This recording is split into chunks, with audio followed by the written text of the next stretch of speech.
Charlotte, Jersey City, New Jersey, your Ironman first-timer.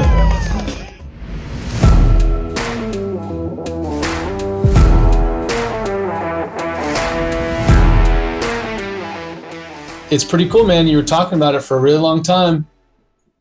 Took a long time to get there. It was a crazy journey over 10 months when we, got to that point in November.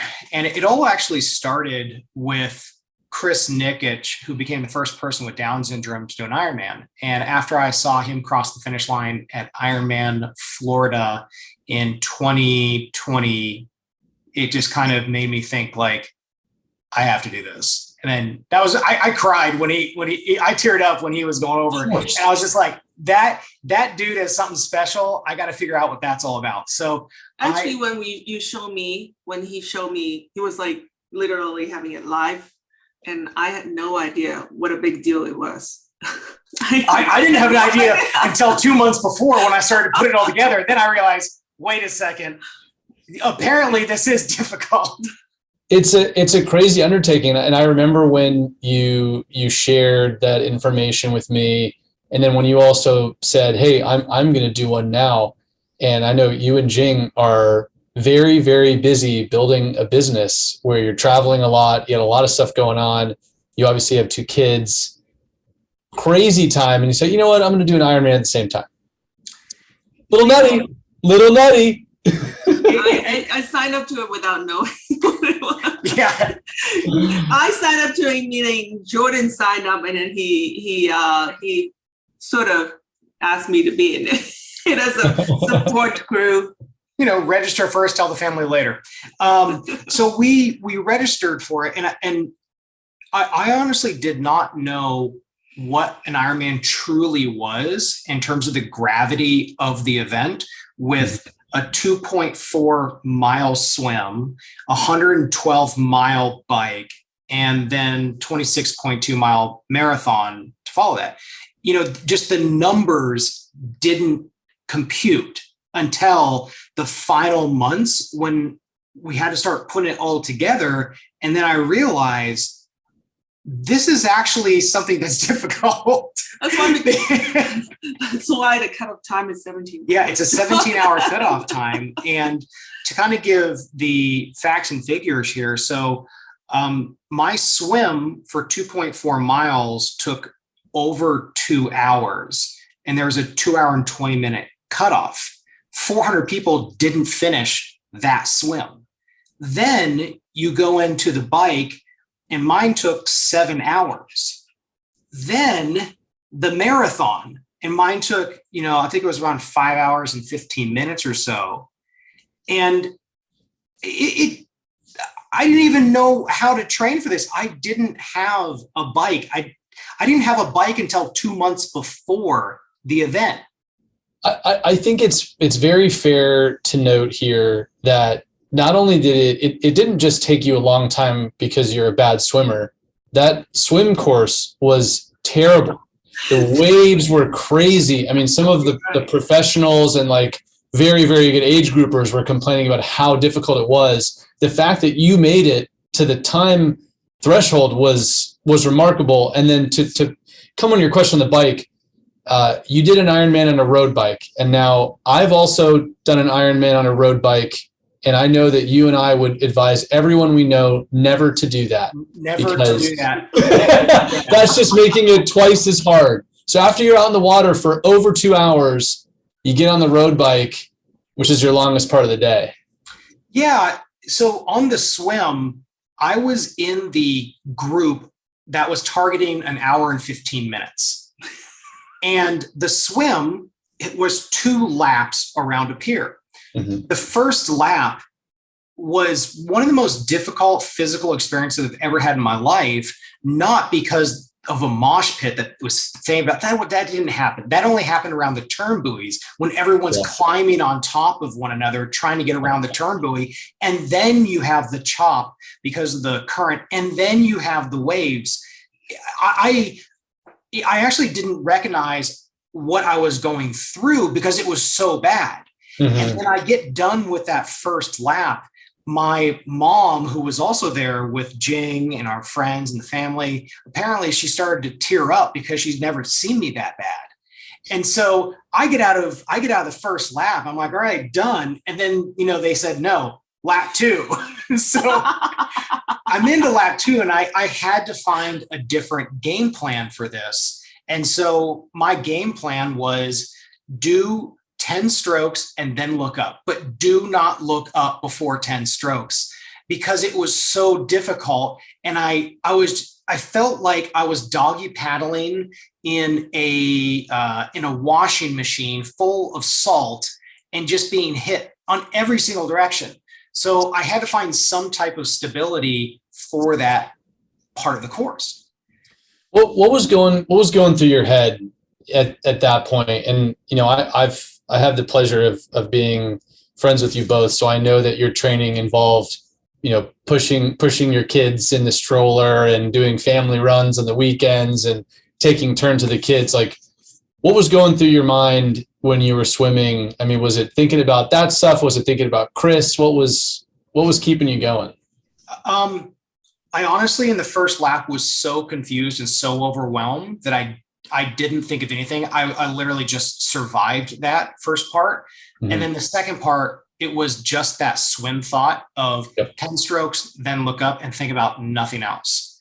So that was the first time I had worn my wetsuit. Actually, I'm sorry, the day before I wore my wetsuit. Also not advisable. Also not advisable. I am not a professional athlete. Do not take this advice as such, and do everything opposite of what I say.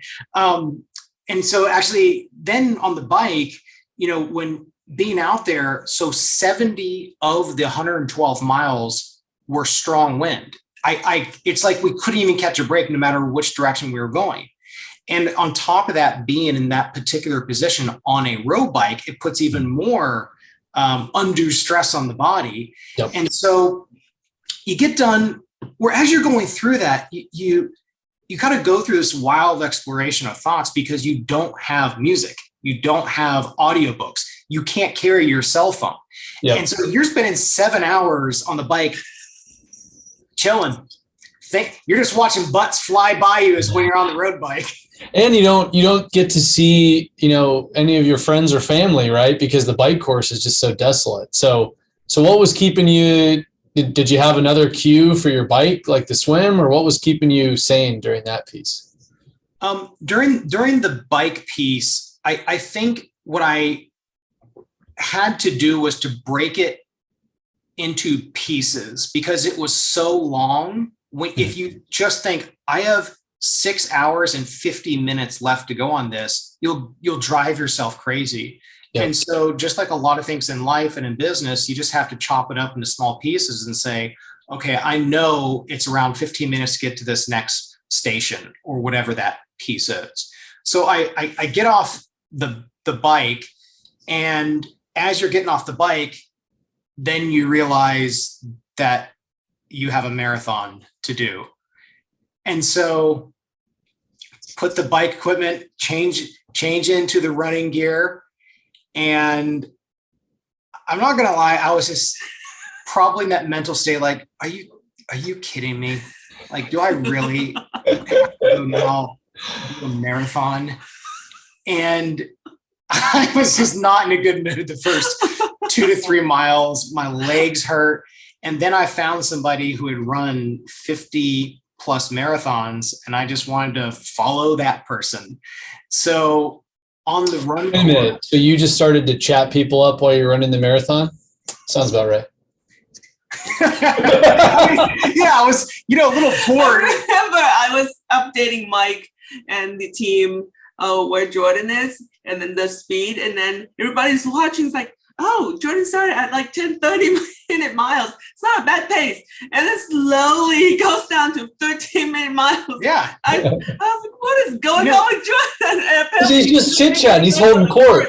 Yep. He was just chattering. I'm just hanging out with people, Zone 2 means you have a talking pace. I want to keep it in zone 2.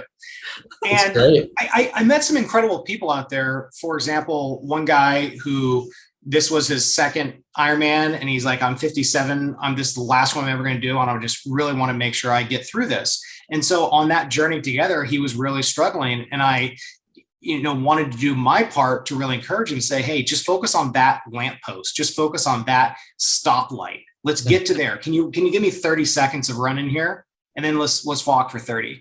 And my goal when I was out on that run was not to do a particular time, because my only goal for that day was to finish the race before 17 hours. It was not to do a marathon in a certain time or a bike or a swim. And so I really wanted to experience that event to the fullest extent. And for me on the marathon, that meant getting to know people, because there are a lot of people who are walk, jog. And that was a great opportunity to be with each other. One person, if he successfully completed, then 100 kids in Guatemala were going to get beds. And so I wanted to learn those stories and why people were there, what their motivation was. And one of the most interesting parts of that experience on the run was to see how encouraging people are to each other on the course. Yep. People would start to run past me and when I was walking and say things like, pick your head up, keep going, let's go, etc. And you just feel a new sense of community when you're there. Yeah. Apparently the Ironman and triathlon crowds are, a little different and very welcoming community. Sure. Because the individuals and the families just go through a completely different experience when you're training for 6 to 12 months for this type of event. And it turns out not to be about the finish line. In retrospect, it's about the journey when, waking up at 4 a.m., go to the YMCA, swim, or in my case, also get on the Peloton. And then, oh, hey, Jing, sorry, I knew I was going to be supposed to be out the door by 7 a.m. on Saturday, but it's 10 a.m. Would you mind watching the kids for, 4 hours? Yeah. And going through that together as a family. Jing, obviously being a business partner and a support system with the kids, but also supporting both your and Jordan's athletic, pursuits. What did you take away from this experience? Then Jordan, what did you take away? I took away how do I put it, that I want to do my own. Last year was focusing more on supporting Jordan and finishing his first Ironman. And this year would be more focusing on me and me finishing my first. So it was fun to see Jordan do it. You say, I want to do that too. I know. I never in my life was I thinking, I'm this competitive, even though I did, a little bit of competitive sports. She didn't want me to be the only one experiencing that. I was like, I want to steal your thunder. But that truly was one of the big learning experiences through 10 months of training as a family, was that it was no longer about me, it was about we. Because it's so difficult to do this by yourself, especially with the broader context of our family, running the business, running the nonprofit, and training for an Ironman, which can take 10 to 20 hours a week. When you're in the final weeks of this, you're doing 20 hours, and absolutely, you can't do this by yourself within a family, unless you're just going to be a negligent family member. Yeah, or you're completely single and don't have to take care of, which is fine. Not our situation. I think it is similar to, I asked you this question, Jordan, long time ago. I asked, if you did not have a family, do you think you would have successfully built a business? And you said no. Because actually having that responsibility and playing a role in the family encourages you to even squeeze more time to be more focused because of that. So I truly love how you guys have sort of included your children in the process. I know both of the kids are invested, and now you guys have started to do running races together. You guys did a marathon. Tell me a little bit about that. So last weekend, we went to Fort Lauderdale and Jing did her first marathon, which was a huge accomplishment. And A big one. She trained for 3 months. And for perspective here, Jing had never done a half marathon race. She had never done a marathon race. And so it was first registering and then figuring it out. Same thing with my Ironman. Register and then figure it out. You will find the bike. You will find the wetsuit. You will find the nutrition plan. You will find the community. You will find the money. Like there are, I think one of the fascinating parts about this whole journey is that every time we wanted to think of an excuse, we would just see somebody else who would nullify that excuse. Like, you don't have a leg? Well, guess what? We can find plenty of people who don't have a leg or any legs and they still do an Ironman. Or you have some type of disability or like intellectual disability, such as Chris Nikic, and then he does an Ironman. Or people don't have money. Well, there are foundations to pay for that. You don't know how to swim. Well, there's a long list of people who didn't know how to swim before they did an Ironman. And they figured it out in 3 months, 6 months, 12 months. And so, going through this journey, just really started to highlight the fact that there are so many reasons to do something difficult like endurance journeys. And 99% of excuses can be easily found to be false. I love that. And I think the notion of just doing hard things and for one, doing hard things together, whether it be your family or the triathlon community or, like the 51 Vets organization, right? Like finding those different tribes of people that you can surround yourself with that are going to push you. That's a big theme, I think, for the two of you and what you guys have built, which is pretty remarkable. And I appreciate that. And that highlights what we're trying to do in life here, which is we have our business and we have our team that we're growing and we want to invest in them and their careers and our business. But with our community impact with 51 Vets are now at the Kyle Peace Foundation, and then our endurance stuff, like we don't want to fully block off these areas of our life. We want to integrate them. Mm-hmm. And it's okay if we go a little bit slower with the business where, if we were spending those extra 10 or 20 hours a week, could our business do an extra $1 million a year? Probably, but we're never going to be 38 again. So why not live this time the best we can with our 2-year-old, our 5-year-old? We're 38, our bodies are feeling great, and we want to do endurance events. We want to give to our community. We want to grow our business at a reasonable pace because we're never going to be at this stage again, or it's less likely to be at this stage. So after the November Ironman and after this Fort Lauderdale Marathon that we did on February 20th, we now have the LA Marathon on March 20th. And then we have Jing's first half Ironman in May. And then we're going to France in June for her second half Ironman and my second Ironman. And then we're doing the November Ironman in Florida. Wow. And so two we have Ironmans in a year. We have a full race schedule. And we have a new goal of also becoming the first sponsored athletes in the M&A community. So first sponsored athletes in the M&A community. Okay. If we can do something like $2,500 a month of sponsorship or $5,000 a month of sponsorship, that covers flights, that covers registrations. And then, that content is going out over LinkedIn to our community. And so, like when we're doing our nutrition, this is sponsored by this accounting firm, make sure you get your numbers right and your nutrition, or, we're going to find a way to be creative and to do it. And I think that this experience has really taught us that we can do it all and we can do more as long as we have adjusted expectations on what success looks like.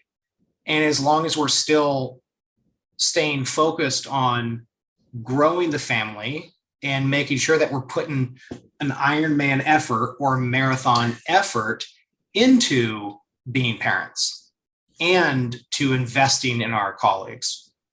I love it. I think we're going to have to turn this vlog into a series, and we're going to have to check in after each of these events. LA Marathon is a very cool event, goes right through basically every little area of LA. So that'll be fun. Like and 13,000 people. Oh yeah. I had no idea. I was lucky enough to run it a couple of years ago, and it's a fun event. Yeah. Yes, it goes from the Dodger Stadium to Century City, go through Hollywood, go through Sunset Boulevard, Beverly Hills, and then ends in Santa Monica. So, for example, with that, we could say, hey, this mile is sponsored by whatever. This next mile, the last mile, when you don't think you're going to finish it, that will be our most expensive sponsorship. So we can I like it. I love the drive. Well, so we can sponsor the longest block of time. Yes, true. I love it. I think, our call to action here for anybody who's listening is, if you have thought about doing a 5K, or maybe 10 years ago you did a marathon and you want to get after it, like, you can. For this Fort Lauderdale marathon, my friend, his last marathon was literally 10 years ago. Yeah. And he had 3 months to train. I met somebody in a cafe who I didn't even know about, and she saw Ironman on the back of my computer. So she came over to me and she said, like, hey, that's really inspiring. Like, how'd you do it? And we talked a little bit, and I was like, you know what? You said it's inspiring, but are you going to do this or not? Because you told me it's inspiring twice, but inspiration without action means nothing. So she did register for the marathon in Fort Lauderdale with 5 weeks notice. She has never run a half marathon. She's never run a marathon, but she signed up. My buddy who hadn't done a marathon in 10 years, he just signed up. And both of them finished. I would love to see a list at the end of this year of all the people that you convinced to do an endurance event. I'll tell you, the list is going to be a lot longer of those who I message and they ignored me, like I'm defriending. Hey, but we are going to the LA Marathon because one of our friends also signed up because of Jordan. Yep. Nudging him and say, hey. And he said inspiring. And so he signed up. He had no idea how long a marathon is. He also has a separated collarbone and he said, I'm still doing this. Yeah, he said he's crawling through. Oh, and there we go. So wow. This might be the first episode of Mr. Alberts. I love it. I appreciate you guys letting me ask you about the journey, and I'm very excited for the year here to come. Thanks. So where can people follow the journey? Are you going to post this information somewhere? Where can they follow it? We are going to post this on my LinkedIn profile primarily, and then we'll be emailing people on our distribution list. And so if they're interested, they can reach out. And if they want to be part of something and they don't know what it is, that's fine. We're happy to support and coach in a very amateur way, and we will figure this out together. That's our message. Awesome. Well, I'm sure you guys have cobbled together some good resources that you can refer people to. So that's awesome. Well, congrats on the marathon, guys. Congrats, obviously, on the Ironman, Jordan, and I'm excited for episode 2. Thanks a lot. Thank you. See ya.